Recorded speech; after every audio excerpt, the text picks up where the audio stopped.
오전부터 작업을 했고 지금 오후가 됐는데요. 이미 벽이 다 사라졌네요.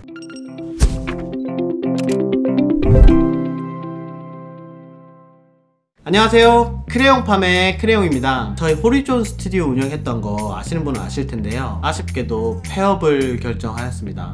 눈물 좀 닦고 갈게요. 백록당이라는 이름으로 높이 3m 공간에 디귿자 화이트 호리존 가로 8m, 그린 호리존 가로 7m 짜리로 호기롭게 만들었습니다. 영상 하면서 꼭 호리존 스튜디오 갖고 싶었거든요. 호리존 스튜디오는 갑작스럽게 호리존 촬영 1년 계약을 하게 되면서 급하게 만들게 되었어요. 첫 촬영이 잡히고 렌탈 쪽으로 알아보다가 금액이 생각보다 많이 들더라고요. 아니 이럴 거면 우리가 만들어서 찍자 이렇게 된 거죠. 촬영 2주 전에 사무실 코앞에 좋은 공간을 찾았고 일주일 전부터 공사가 들어갔습니다. 페인트 마르자마자 촬영 들어간 거죠. 거의 촬영 못할 뻔했는데 엄청 극적이었어요. 그렇게 1년 재밌게 활용을 했습니다. 아이들이 춤추는 콘텐츠 100개가 넘게 제작을 하게 되었고요. 콘텐츠 절반이 그린 호리존, 절반이 화이트 호리존 촬영이었습니다. 그래서 호리존 제작 때부터 아이들 3명이 나란히 서서 춤출 수 있는 충분한 공간을 기준으로 장소를 찾았어요. 그렇게 구한 곳이 40평가량의 공간이었고요. 대기실 마련하고 화이트와 그린을 동시에 찍을 수 있게끔 인테리어를 했습니다. 근데 저희 계약이 2년이었거든요. 나머지 1년이 문제였습니다. 고정 촬영이 끝나자 저희가 사용하는 빈도가 확연히 줄었어요. 한 달에 한 번도 안 됐습니다. 저희는 웹드라마 위주의 회사라 더욱 호리존 쓸 일이 없었거든요. 거기다 렌탈 빈도도 그저 그랬습니다. 월세 150만원, 관리비 50만원이었는데요 월 50만원 매출도 못 올린 것 같아요. 눈물 좀 닦고 갈게요. 마케팅을 잘하지 못한 이유도 있겠지만 고양시의 애매한 크기는 수요가 많지 않은 것 같긴 했습니다. 웬만해서 유지하고 싶었지만 결국은 폐업을 결정하게 되었습니다. 엄청 애지중지 깨끗하게 막 여기 절대 바닥을 더럽게 쓸 수 없도록 철저하게 관리를 했는데 지금 이렇게 막 신발을 신고 다니니까 마음이 좀 이상하네요. 아쉽지만 이제는 헤어져야 할 시간.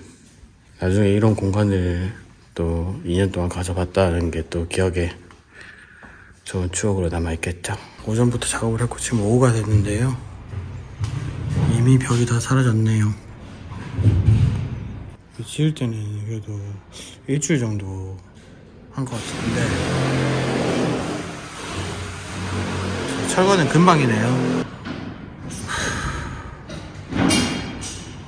처음에 보증금 2,500만원 내고 초기 공사 비용에다가 그때그때 추가 비용 더해져서 2천만원 정도 더 투자한 것 같습니다. 나름 잘 갖추겠다고 대기실 벽도 예쁘게 꾸몄고요. 공간 활용을 최대한 하려고 창고 공간도 만들었습니다. 저희 스튜디오에 천장 조명이 전혀 없는데요, 철거하려고 보니까 안 하길 잘했다 생각이 들었습니다. 그 철거 자체도 만만치 않더라고요. 공사만 3일 걸려서 계약 끝나기 전에 일정 잡아야 했고요. 그만큼 스튜디오 사용을 못하는 거죠. 철거 비용만 300만원 들었습니다. 생각보다 철거 비용이 많이 들었고요. 근데 만약 사업자까지 없앤다면은 200만원 정도 철거 지원금이 나라에서 나온다고 합니다. 근데 저희는 공간만 없애는 거라 그것도 못 받았습니다.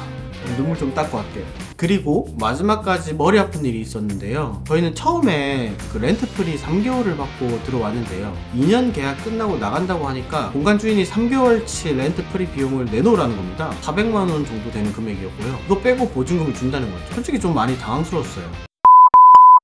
결국 조율해서 그 절반만 내고 나오긴 했습니다. 그래도 삥 뜯긴 기분이었어요. 2년 계약해놓고 왜 장기로 안 쓰냐고, 이대로 나가면 렌트 프리 비용 내놓으라고 일방적으로 내용 증명을 보내더라고요. 법적으로 알아봤는데 저희가 소송을 할 경우 제때 보증금을 못 받기도 하고 소송비가 또 그만큼 이상 나온다고 하더라고요. 그래서 억울하긴 한데 그냥 조율적으로 방향을 잡았습니다. 그래도 여기서 팁을 좀 드리자면 처음에 계약할 때 렌트 프리 항목을 꼭 계약서에 넣으시는 걸 추천드립니다. 아니면 저처럼 이런 억울한 일을 당할 수 있거든요. 그러니까 반드시 계약서에 기재하고 계약하세요. 영상 프로덕션을 하면서 공간을 축소한 건 이번이 처음인 것 같습니다. 집에서 혼자 작업하는 것부터 시작해서 2평짜리 작업실을 얻었고요. 그거보다 조금 더 큰 사무실을 해서 동료들이 모이고 더 확장한 데로 또 이사를 오고, 이러한 과정을 거치면서 조금씩이지만 계속 공간을 늘려나가고 있었거든요. 이번 호리존 스튜디오 폐업이 어찌 보면 눈에 보이는 제대로 된 실현이 아니었나 싶습니다. 지금은 그나마 뭐 편하게 이야기할 수 있지만 운영 당시 계속 적자가 나니까 이거 어쩌나 걱정이 굉장히 많았거든요. 재계약을 할지 말지도 은근히 고민했고요. 투자한 비용이 있으니까 2년 만에 때도 안 묻은 새하얀 가벽들을 철거하려니 마음이 아팠습니다. 그래도 이런 말이 있더라고요. 실패라는 것은 없다. 실패는 성공으로 가는 하나의 과정일 뿐이다. 호리존 스튜디오 운영을 비록 실패하였지만 많은 자양분을 얻었다고 생각합니다. 이 정도로 꺾이지 않고 더 열심히 해봐야겠다는 생각도 들고요. 작년 말에 이런 일이 있었으니까 올해는 또 좋은 일이 오지 않을까? 그런 생각도 하고 있습니다. 네, 잘 되겠죠? 그럼 오늘 영상은 여기까지 하겠습니다. 다음에 또 좋은 콘텐츠로 돌아오겠습니다. 크레용 팜!